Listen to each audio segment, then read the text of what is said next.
Okay, I have more to say, so I'm going to do this in like 2 minutes where I really respond to what was proposed by the negative. And I really want to address the policy discussion of better safe than sorry. Um, when he's discussing that when you go into a classroom that you're surrendering your rights to an extent. And this has always been true because, again, you're in a public environment. You can't do the same things while you're in private, obviously, but we're in private times now. We're in private classrooms, essentially. It's splintered between private lives. So, therefore, the same rules don't apply. And obviously, students have less freedom than teachers because they're subordinates, because they're children. So they're already at a limitation.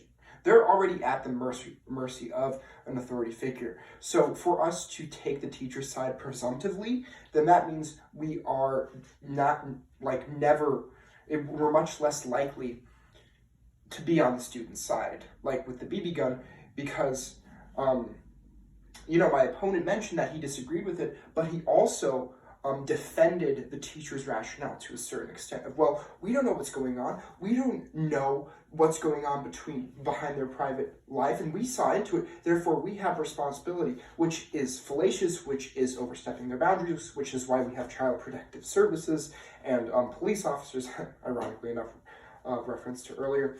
And that is why we have different people performing different functions, and teachers can discipline students to the extent that they do, so long as they are in the same space and they're sharing that space. But when they are sharing a different portion of that space, we have to administer punishments differently, and we have to communicate more effectively. And therefore, we must generally take the student's side, even if it's objectionable.